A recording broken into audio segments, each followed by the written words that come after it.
थोड़ा चलने पर ही श्वास फूलती है, सीढ़ी चढ़ते हैं तो एकदम से श्वास उखड़ जा रही है, बोलने पर भी एकदम से श्वास बढ़ जा रही है।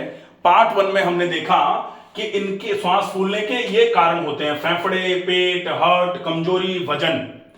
इन सारे कारणों को आप पहले समझ लें कि हमारे श्वास के फूलने की वजह क्या है, और उस वजह का ट्रीटमेंट करेंगे तो फिर श्वास का फूलना डेफिनेटली कम होना चालू हो जाएगा।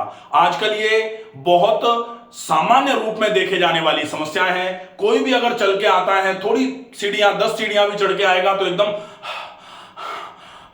इस तरीके से करता हुआ आता है, और अगर ऐसी स्थिति है तो निश्चित ही शरीर में कोई ना कोई प्रॉब्लम हो रही है। उसको पहचान करके सही तरीके से ट्रीट करने की आवश्यकता है। वीडियो को अंत तक जरूर देखें, ताकि अब हम इसमें देखेंगे कि किसी भी वजह से श्वास भर रही होगी, उखड़ रही होगी, आप कैसे उसको ठीक कर सकते हैं। अगर आप चैनल पर नए हैं तो प्लीज चैनल को सब्सक्राइब जरूर कर लीजिए, और अगर कोई चीज समझ में नहीं आए तो आप कमेंट बॉक्स में लिख करके पूछ सकते हैं। ठीक है, हम देखें कि अगर फेफड़ों की वजह से श्वास भर रही थी, फेफड़ों या श्वसन तंत्र की कमजोरी की वजह से, ऐसे केस में हमें इलाज क्या क्या करना चाहिए। तो सबसे पहले फेफड़ों के लिए इलाज अपन यहां लिखते हैं। बहुत अच्छा तरीका है जल नैती।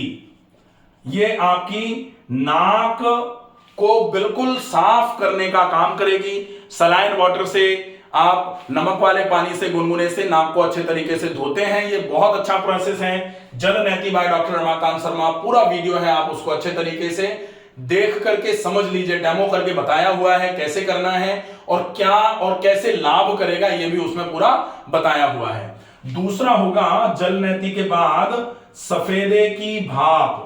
सफेदे के पत्ते पानी में डाल करके अच्छे तरीके से उबालें, और जब भाप बनना चालू हो जाए तो वो भाप नाक से लेते हुए फेफड़ों तक ले जाएं। ये आपके नासिका मार्ग, पूरे के पूरे श्वसन तंत्र का मार्ग जो है वो, और फेफड़ों में जो वायु कोश, जो जहां हवा भरी जाती, जो एल्विलाइज कहे जाते हैं, यूनिट स्ट्रक्चर ऑफ लंग्स जिनको बोला जाता है, वो बिल्कुल मजबूत होना चालू हो जाते हैं। उनमें जो भी कफ म्यूकस चिपका हुआ है वो छूट करके निकल के आना चालू हो जाता है। सफेदा मतलब यूकेलिप्टस होता है। यूकेलिप्टस ब्रोंकोडायलेटर है, म्यूकोलाइटिक है, एक्सपेक्टोरेशन का काम कराता है। बहुत अच्छे तरीके से ये काम करेगा। इसके बाद फिर करिए नस्य। नस्य मतलब नाक में गाय का घी। नस्य बाय डॉक्टर रमाकांत शर्मा, पूरा वीडियो है, आप उसको देख लीजिए। ये किस तरीके से फेफड़ों की और श्वसन तंत्र की समस्याओं के लिए आपके लिए रामबाण इलाज बोला जाता है। बहुत उपयोगी इलाज है, आप इसको कर सकते हैं। और इतना करने के बाद फिर आप करिए प्राणायाम। प्राणायाम में आप ज्यादा से ज्यादा अनुलोम विलोम प्राणायाम और डीप ब्रीदिंग कर सकते हैं। इसके अलावा अगर आप आसन कुछ करना चाहें तो चेस्ट एक्सपेंशन के जो आसन होते हैं, जिसमें सीना पूरा का पूरा खुलता है, वो सारे आसनों का अभ्यास आप अच्छे तरीके से कर सकते हैं। तो योगा फॉर अस्थमा या yoga for respiratory problems by doctor Ramakant Sharma, पूरा वीडियो होगा जिसमें आसन पूरे करा के बताए गए हैं। आप उसको अच्छे तरीके से देख करके वो आसन का अभ्यास आप कर सकते हैं। तो पहला ये जो उपचार है सांस के फूलने में, आपका ये उपचार आपको बहुत अच्छे तरीके से मदद करेगा अगर कारण आपका फेफड़ों की कमजोरी आ रही है तो। अब दूसरा है पेट। पेट जैसे ये आमाशय बताया था अपन ने, लिवर है ये, तो अगर फैटी लिवर आ रहा है, सोनोग्राफी कराई या फिर एंडोस्कोपी कराई है, गैस्ट्राइटिस आ रही है, पेट फूला रहता है, अफारा बना रहता है पेट में, तो पेट ऊपर की तरफ फेफड़ों पर डायफ्राम को ऊपर शिफ्ट करेगा और फेफड़ों पर प्रेशर आएगा।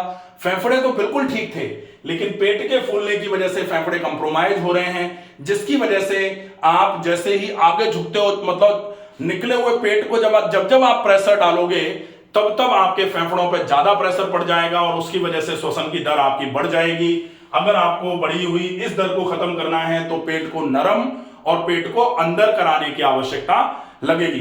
कई लोगों को ऐसा देखा गया है कि वो पेट केवल लेट ही नहीं सकते, क्योंकि पेट केवल लेटे, पेट दबा फेफड़े दब जाएंगे, एकदम से भड़बड़ाहट हो जाएगी, घबराहट आ जाएगी, उनको बेचैनी हो जाएगी।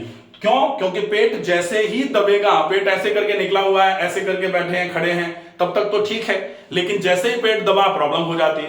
तो पेट को नरम कराना आवश्यक है। जैसे आप प्रेग्नेंट लेडीज जो होती हैं 9वें या 8वें महीने में उनको ब्रेथलेसनेस रहना चालू हो जाती है, चलते फिरते हैं, थोड़ा काम करते हैं, एकदम से ब्रेथलेसनेस हो जाती है, क्योंकि उस समय तो बच्चा पेट में है, ऊपर की तरफ प्रेशर आ रहा है, वो भी फेफड़ों पर प्रेशर जा रहा है उसके केस में, लेकिन वो फिजियोलॉजिकल कंडीशन है, वो बीमारी नहीं है। लेकिन बिना पेट में बच्चे के हुए अगर पेट ऐसे करके निकल के आएगा, डेफिनेटली वो रीजन बनेगा, वो पेट फूल रहा है या लिवर पे प्रॉब्लम है या और भी कोई आंतों में सूजन है या फिर और भी पेट की खराबी के, पेट के भारी होने के जितने भी रीजन होते हैं, उन रीजंस को आप देखेंगे पहले, और उसके बाद फिर आप देखो सोनोग्राफी करा सकते हो, एंडोस्कोपी करा सकते हो, आप सीईसीटी एब्डोमेन करा सकते हो, बेरियम मील करा सकते हो, कोलोनोस्कोपी करा सकते हो। कई सारे टेस्ट हैं जिनसे आप ये डिटेक्ट कर सकते हो कि क्या प्रॉब्लम हो रही है। या फिर आप किसी भी ऐसे व्यक्ति के पास जो फिजियोलॉजिकल कंडीशंस को देख करके आपसे कुछ प्रश्न पूछ करके आपके बारे में जानकारी ले सकता हो, उससे जाकर के मिले तो वो बिना टेस्ट कराए ही आपको बता देगा कि आपकी क्या प्रॉब्लम है और वजह वो जो है उस वजह को कैसे खत्म किया जा सकता है। ठीक है, तो ये हो जाएगा पेट का। अब पेट की प्रॉब्लम है तो इलाज कैसे करना है? इलाज के लिए बहुत अच्छा तरीका है, एक तो खाने को पिए और पानी को खाएं, ये विशेष ध्यान रखना है। अगर पेट की समस्या है तो ये सबसे बड़ा इलाज है, खाने को पिए पानी को खाएं, पहला। दूसरा, कोशिश करें बिल्कुल सुपाच्य और हल्का खाना खाएं, सुपाच्य हल्का और कम मात्रा में भी कम खाएं, रात का खाना नहीं खाएं, और कोशिश करके कुछ ऐसे व्यायाम जो आंतों की चाल को बढ़ाएं या फिर आप थोड़ी ऊर्जा को खर्च कराना चालू कर दीजिए, ताकि जो पेट में आपने भर भर के दुनिया भर का जो भर जाता है ना, वो खर्च जब हो जाएगा तो पेट नरम होना चालू हो जाएगा। तो व्यायाम में टहलना, कुछ आसन, कुछ प्राणायाम, जो भी आप इजीली कर पाए घर में रहते हुए वो कर लेंगे। साथ में पेट में अगर गैस बनती है तो सौंफ का उपयोग कर सकते हैं, अगर एसिडिटी की वजह से गैस बनती है तो कतीरा का उपयोग कर सकते हैं, सौंफ मिश्री का उपयोग कर सकते हैं, आंवला मिश्री का उपयोग कर सकते हैं। ये बहुत सारी चीजें हैं, इनको करके आप अपनी इस पेट की गैस का या पेट की फुलावट का इलाज करके आप अपनी सांस की भरने की जो स्थिति है उसको ठीक कर सकते हैं। नेचुरोपैथी में पेट की फुलावट अगर आ रही है उसके लिए पेट का गर्म ठंडा सेक, मिट्टी पट्टी और एनिमा, 3 अगर इलाज कहीं भी जाकर के लोकल ओपीडी के सेक्शन में भी जाकर के आप करा लेते हैं, 3-4-5 दिन भी कराओगे, आपको पेट बिल्कुल नरम लगेगा। बस पेट जब नरम हो जाए तो दोबारा से भारी करने के लिए आप भारी खाना मत खाइए प्लीज, हाँ, तो ये ध्यान हो जाए। अब आती है बारी हार्ट की। तो अगर हार्ट में कोई प्रॉब्लम है, हार्ट में प्रॉब्लम का मतलब हार्ट में तो बहुत सारी प्रॉब्लम्स हो सकती हैं, लेकिन अगर फेफड़े में कोई एलर्जी नहीं है, कोई दिक्कत नहीं है, पेट आपका बिल्कुल नरम है, उसके बाद भी अगर चलने फिरने में सांस भर रही है, तो फिर प्लीज एक बार आप जैसे ईसीजी जरूर करा लें। ईसीजी कराने के साथ साथ आप चाहें तो एक 2D इको करा लें, उससे आपको ये पता लग जाएगा कि हार्ट की क्या कंडीशन है। अगर हार्ट ठीक आ रहा है तो कोई बात नहीं है, अगर हार्ट ठीक आ रहा है बहुत अच्छी बात है, अपन ब्रेन वाइज बिल्कुल रिलैक्स हो जाएंगे कि कोई दिक्कत नहीं है। लेकिन अगर बाई चांस कोई प्रॉब्लम आ रही है तो कहा जाता है कि प्रॉब्लम हो और हमको पता ना हो वो ज्यादा समस्या है। प्रॉब्लम के बारे में अगर हमको जानकारी है तो हम कम से कम सतर्कता तो बरत सकते हैं। तो इसलिए आप अगर ये कोई कंडीशन आपको फील नहीं होती है, पेट अच्छे से साफ होता है, पेट नरम है, गैस नहीं बनती, एसिडिटी नहीं होती, कोई एलर्जी नहीं है, उसके बाद अगर कोई प्रॉब्लम आ रही है तो प्लीज आप एक बार ये टेस्ट करा सकते हैं। इसके अलावा आप जैसे हार्ट पे अगर आपने अभी टेस्ट नहीं कराया है और आपको ये कोई प्रॉब्लम नहीं है, फिर भी आपको बार बार सांस भर रही है, तो आप क्या नहीं करें, कोई भारी काम नहीं करें, अभी आगे ज्यादा झुकने का काम नहीं करें। कोशिश करें चिकनाई बिल्कुल छोड़ दें, तली भुनी चीजें छोड़ दें, बाहर का खाना छोड़ दें, मैदे से बना हुआ बिल्कुल छोड़ दें। इतना कम से कम छोड़ दो आप, और फिर जब भी कन्वीनियंट हो उस समय आप एक बार हार्ट की जांचें करा लें, कार्डियोलॉजिस्ट से मिल लें, वो ज्यादा अच्छा रहेगा, ताकि अकॉर्डिंगली प्लान किया जाए आगे का। ठीक है, फिर कमजोरी।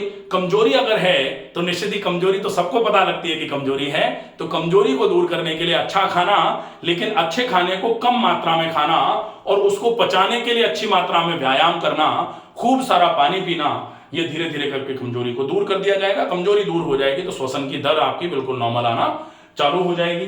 वजन ज्यादा है तो हाउ टू मैनेज ओबेसिटी, ये पूरा एक वीडियो है जो पेंडिंग में पड़ा हुआ है बहुत लंबे समय से। मैं प्लान कर रहा हूं कि थोड़ा सा और अच्छे एक्यूरेट वे में उसको बनाएं, ताकि जिनको वजन को कम करने की आवश्यकता है वो कैसे वजन को कम कर सकते हैं, कैसी छोटी छोटी चीजें जो बहुत ईजी हैं, थोड़ा टाइम लगेगा लेकिन वेट बिल्कुल बढ़िया तरीके से मैनेज हो जाएगा। वेट के बढ़ने की वजह से जितनी भी बीमारियां आती हैं, सबसे पहले उन बीमारियों को कैसे दूर कर सकते हैं आप, साथ में वेट कैसे कम होगा, ये पूरा एक वीडियो है। बहुत जल्दी इसको बनाया जाएगा और डेफिनेटली जल्दी ही अपलोड करने का विचार है। आशा है ये वीडियो आपको पसंद आएगा। ज्यादा से ज्यादा लोगों तक इस वीडियो को पहुंचाएं। स्वस्थ रहें, सुरक्षित रहें। धन्यवाद।